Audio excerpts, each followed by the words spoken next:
I wish someone told me about this 12 years ago when I was starting my wedding business, because I would have grown my business so much faster.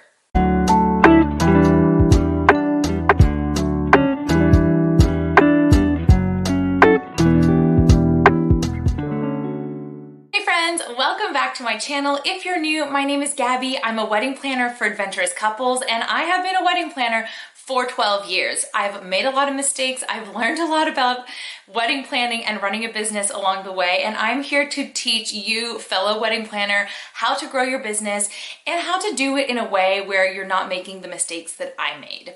So today's video, we are talking about if I started my wedding business again today, what would I do different? I've got 6 tips for you, things that I do now that if I had done them 12 years ago from the beginning, I would be able to grow my business so much faster, make it profitable, have made it my full-time gig so much sooner than I did. So I've got 6 juicy tips for you. The very last one, of course, always saving the best for last, is literally how I get on preferred venue lists. So if you're a wedding planner, you're gonna wanna stay and watch till the end, because that is literally how you're gonna grow your business so much faster and get leads that come to you so easily.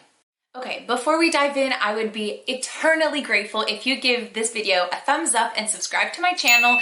I have more amazing content coming out for you soon, ways to grow your business, some behind the scenes of weddings that I coordinate, produce, design, all that kind of stuff when I have the time to do it, because some days I'm just putting out fires at weddings, but I try to take you along on those behind the scenes. So give me a thumbs up, I would truly appreciate it. And now let's dive in. Okay, first thing I wish I had done sooner when I was starting my wedding planning business was change my mindset. If you are going into this and you're just calling it my little business or my little side hustle or my little hobby, no. Really feel like you are a business owner. You are a female entrepreneur and you have started this amazing wedding business. Be careful how you speak about your business and how people speak to you about your business. You're an entrepreneur. You are starting a business. This is legitimate. You're excited. You're working hard towards it. So as you speak about it and as you speak to yourself, be sure you are being confident and you are feeling confident every time you talk about it. So don't minimize it by saying little business or side hustle. So be careful with the words you choose. Now, on the other thing too, mindset really goes into affirmations and possibly meditations if that works for you. There's a ton of free ones on YouTube about taking quantum leaps. I also personally use the Superhuman app where you can manifest certain amounts of money. You can embody your lucky girl syndrome, like all these kinds of stuff.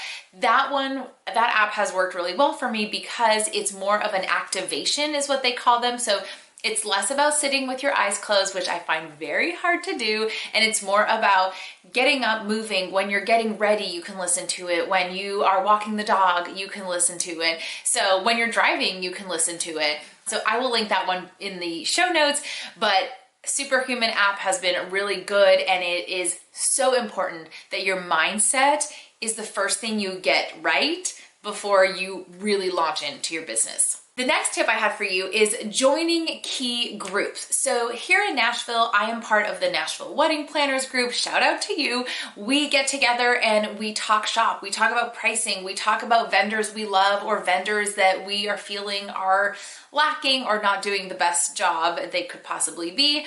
We talk about venues that are opening. We attend free events together. Sometimes we are wined and dined because a caterer wants to showcase their abilities to us and we're the people that they reach out to first. So there are a ton of perks, and for us it's a paid group, and I understand that's not possible for everybody, but there's a ton of free like-minded wedding planner groups online too. Specifically on Facebook, you have to be careful. Some of them can be really spammy where all they do is promote themselves all the time, and that to me, it just drives me crazy.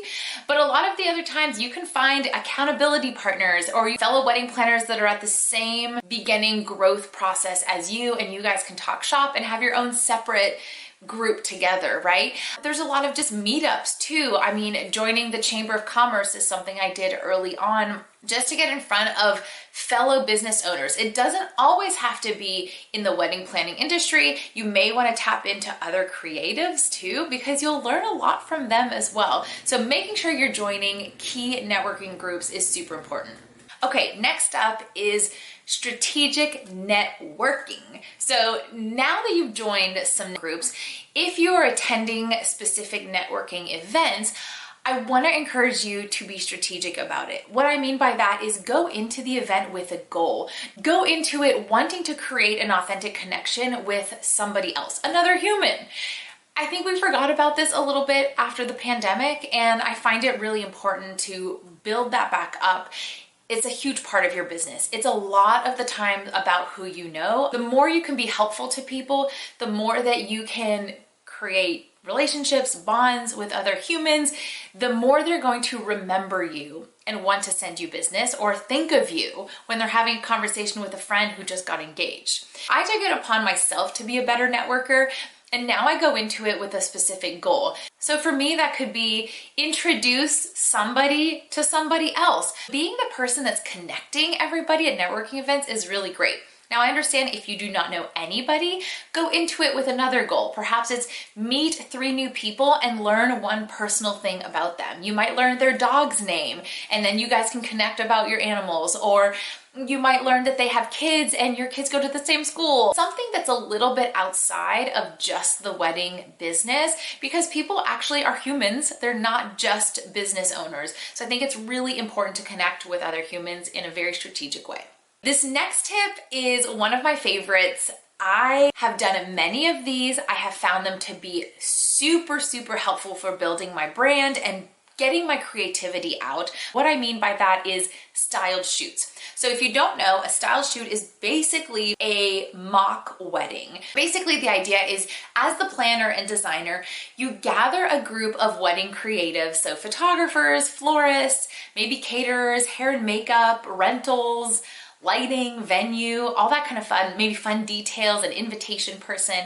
And you say, hey, I have a theme, I have a general idea, I would love for us to all collaborate together and create a fake wedding. Typically, that looks like a ceremony design and a single tablescape, so a mock reception design. A lot of the times you'll have a model or two, and have hair and makeup get involved in that. And you might have dresses or suits or anything else that you might want to showcase as well. The idea behind it is everybody gets to collaborate together and come up with a really fun, creative, out-of-the-box design that showcases your style. So tips for that is you want to make sure that you are connecting with vendors that are like-minded, that embody your style, that you know can showcase your best work, but that you also allow them to showcase your best work. You should approach your vendors with somewhat of an inspiration board, but you should also allow them to feel creative. The reason I think this would really help your business grow is A, you get to use these photos on your website. Of course, get the approval of the photographer, but you should put this all over your website, especially if you haven't done real weddings. You put on your website, your social media, Pinterest, all that good stuff. B, you get to actually see how these vendors work. You should also take the time to write them a review. That's a little extra step that will give you great connection with all of these other vendors. Okay, my next tip for you, if I was just getting started in my wedding business, I would get my blog and my Pinterest account up and running. If you've known me from before, you know that I speak a lot about Pinterest and I educate wedding pros on how to build their Pinterest up in an organic way that drives traffic from Pinterest to your website. Why? Because almost all engaged couples are on Pinterest. That is where they're getting inspiration, and I want to make sure that your content is being seen in front of them. So the first thing I want to tell you is in the description of this video, I have linked a free Pinterest strategies for wedding planners. I'm giving you a breakdown of what I do with my own Pinterest account. So if you want to download that, it's completely free. It's here for you. It's down in the description. Now, the reason I want to do this is because you will be getting photos back, whether it's from styled shoots, whether it's from real wedding galleries that you're going to be doing. You're going to get photos, and what are you going to do with them? Yes, absolutely, you should put them on Instagram with the right credit, to credit all the vendors that worked very hard on that wedding, of course. But you should be driving people to your website. So you should be having a blog, blogging about these weddings that you've done, tagging specific locations, because a lot of the times people are looking for venues before they're looking for wedding planners. So making sure that you are popping up in Google searches, and you're driving traffic from Pinterest to your website. So typically what I do is I create my blog post once I get images back. I have some really specific keywords in there, and then I pin those images to Pinterest. And I make sure that the URL on that Pinterest image is linking directly back to the blog post. So what that does is anytime someone sees a photo from that event or that wedding and they click on it, it sends them to my website. This is something that I wish I had done so much sooner. I feel like I'd be getting leads left and right from the get-go. Pinterest and blogging do take a few months to like get going, and you have to understand keywords and keyword research and all that kind of stuff. But gosh, get on there. Just start putting your photos on there. No matter where you are in your planning journey, your business journey in general, get on Pinterest and start blogging. I've got 3 more for you, and my last one is going to be juicy, and it is one of the reasons that I get on so many preferred vendor lists. But before we dive into that, I want to take a moment to thank the sponsor of this video, which is She Creates Management Team. They have been building us a custom Notion planning dashboard. Hold on. I have been using a different planning dashboard for many years, which they started charging us over $100 a month to add the clients that we wanted to this dashboard. It was also felt a little clunky. It wasn't perfect. And I was always searching for something different when it came to our planning portal. So I reached out to Anya. I found her on Threads actually, and we had a great conversation. She completely understood what we needed, and she created this amazing custom Notion dashboard for my team and I. We have just started using it. We are onboarding some new clients in it. We have everything from timeline to vendor information. We can tag each other on tasks. We can tag the client, and there's so much more that Notion is capable of doing. The other cool thing about it is we just paid a fee to have this created, and I believe because our team is 3 people, we have to pay an additional small monthly fee, like $8 a month, to keep our Notion going with multiple accounts.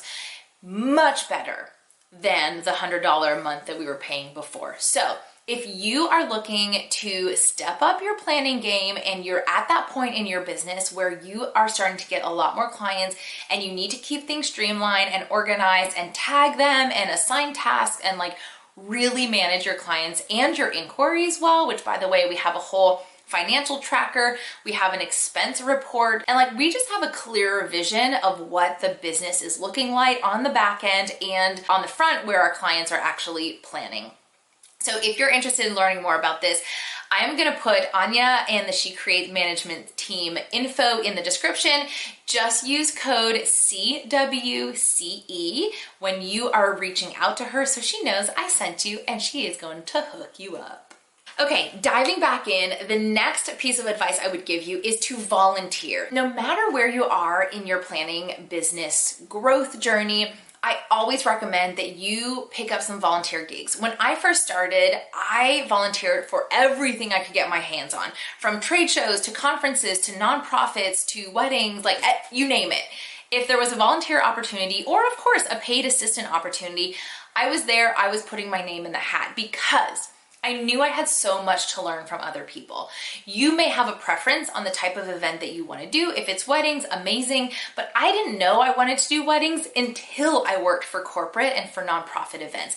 And now, I'll be honest, as I'm doing more weddings, I'm thinking, I really want to do more brand events. So it's important that you get a taste of all of these different types of events and that you learn from the people that are there. For example, even being a volunteer at a registration desk for a nonprofit event or an auction or fundraiser, whatever that is, you get to observe. Being an observer and not doing is actually so beneficial because you can really take a look of everything that's going on and see what the event planner is doing that you love and maybe what they're doing that you're like, if I was them, I would do this a little bit differently. Inch your way into these opportunities, especially in your off season. If you're a wedding planner right now that's busy during spring and fall, like most of us are, if you have an off season that is winter and summer perhaps, look around your area and see what other volunteer opportunities there are. The other part to this is I always encourage people to work not only in different types of events, like we said, not just weddings, but corporate and nonprofits and brands, but also in different parts of these events. For example, I, to this day, still work with a catering company, and I wish I had done this sooner. Why? Because I have gotten access to venues that as a wedding planner, I would have never been able to get in. I've been to A-list celebrities' homes to help cater their event. I have learned the in and outs of catering that has helped me as an event planner be way more on top of it and gain the respect of so many other caterers that I've worked with. Not only that, but this caterer that I work for, still to this day, sends me clients. I've booked several thousands of dollars because I am part of this catering team and they know how I work and they trust that if they were to send me a client, I would take really good care of them. Okay, I've got two more for you. So my second to last tip for you is to attend educational events. Of course, that seems like a no-brainer. There is just so much available now. Whether you can pay for a ticket to attend some of these bigger conferences, great, or if you are just able to attend online summits, a lot of them are free. Make sure that you're reaching out to your favorite educators to get a pulse on like, where are these pros spending their time when it comes to education? A lot of people love to go to the B-Sage conference in Mexico. Some people go to Wedding MBA. Some people do more of a mastermind with a small group of people. There are so many different types of education spaces and different price points. Also, when I was first starting out, I was attending an event and I was brand new at event planning, and there was a sponsorship of sorts where they were gonna sponsor a new up-and-coming event planner to attend the conference. And I got chosen. I had to apply and I had to submit my story a little bit and how I wanted to learn. And lo and behold, I got to go out there. I had to pay for my own flight and my own accommodations, but I got a free ticket to the conference. And I made sure that I soaked up all the information that I could and that I networked while I was there and that I really made the most of my sponsorship. All right, are you ready for the juiciest tip of all? My all-time favorite, and the reason we are on so many preferred vendor lists right now, specifically venue preferred lists, that is to do a site tour and bring a photographer. Hear me out.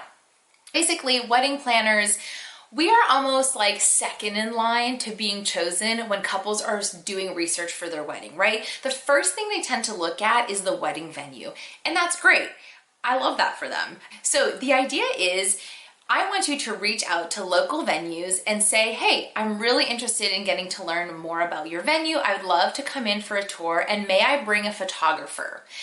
The reason we do that is a few things. One, we want to approach the venue in a way that we can offer them something. We don't want to just go in and say, hi, I'm a planner, can I be on your preferred list? So approaching a venue and saying, let me help you, basically, is what we're trying to do. You want to go in and get a tour. Essentially, it's going to mean that you're going to be more educated in if one of your clients comes to you and says, I'm really interested in this venue, what do you know about it? You should know some stuff. So we want to get a full tour, get to see it in person, and bringing a photographer along with you allows you to get really good professional photos of the space. Here's what you're going to do with that. You're going to share those photos with the venue because this is something they might post about. They might say, thank you so much to Julie who came in for a site tour, and they'll tag the photographer and they'll tag you. They might also use them on their website and credit the photographer. So that's a win for the photographer. But then the other thing too is you should be able to use them on your website to blog about them. So if someone is searching for the barn at Sunset Meadow and you just wrote a blog post that's like what you need to know to get married at the barn at Sunset Meadow, you're most likely to pop up in a Google search for that client. Use those photos on your own blog post, and of course, always credit the photographer and credit the venue, but you should be adding information about the venue too, specs like what's the curfew? What's the capacity? Does it include any tables and chairs? What's the parking like? I mean, I have a massive checklist that I always use when I go to these venue tours because I want to know all of this information so that when my client asks, I can be the most knowledgeable planner that I can be. It has helped so many couples realize that, oh my God, anytime I ask Gabby about a venue locally, she's been to it, she knows a lot about it, and she can guide me in the right direction whether or not this is a good fit for us. By the way, I have a venue questionnaire on my shop that I will link in the description. It is something that I bring to my site tours, and I make sure I print it out and I write all the information in, but I love using that as a guide. And wedding venue managers love that I ask all of these questions because they feel super prepared knowing that this wedding planner is going to come in and represent their venue as best they can. They understand the rules, they understand what it includes, what it doesn't, and all that good stuff. So you are more likely to get invited to be on the preferred list the more knowledgeable you are and the more you start sharing about the venue. They want to know that you're promoting them as much as they're promoting you. The other part about this is you actually get one-on-one time with the venue manager. So it's one thing to send an email and say, hey, I'm a wedding planner. I love your venue. I'd love to be on your list. Okay, well, that person knows nothing about you, and that's just kind of annoying. If you are able to develop a relationship with them, much like we talked about during networking events, you have such a higher chance of getting invited to be on their preferred list. In fact, I had this happen last year. I had never worked a wedding at this specific venue, but I hit it off when I went over for a tour with the venue manager. We just talk shop, we talk about our personal lives. I also mentioned what I really am good at, and I also ask a really key question, which is, what makes you, venue owner, want to recommend a planner? What is something that I can do as a wedding planner to make sure that your job is easier? And oftentimes they'll be like, thank you so much for asking. We always just want to make sure that you stay till the very end and make sure everything is finalized and cleaned and you can dismiss vendors as needed. I mean, honestly, you guys, it's pretty simple, but they just want to make sure that you are going to be a responsible planner and you're not just going to leave once the couple is gone. Whew. So there we have it. Those are my tips. If I was just starting my business today, that is 100% how I would go about it. I think it's easy to get lost in shiny object syndrome. I am absolutely guilty and spend so much time on Instagram or all these other platforms, TikTok and whatnot. And while that is important at the very, very core, these ideas are really what are going to get your business growing so much faster. So don't be afraid. I would love to know what you think. Have you tried any of these? Is there something that you're doing aside from this that is really, really helping you grow your business? And as always, I want to create content for you. I want to make sure your wedding planning business is growing. So please let me know in the comments if there's something, a specific topic or a behind the scenes of a wedding that you want to see that I can make sure I do for you. And I am so grateful that you came. As always, if you can give this video a thumbs up, it will help my channel so, so much. And I will see you guys in the next one.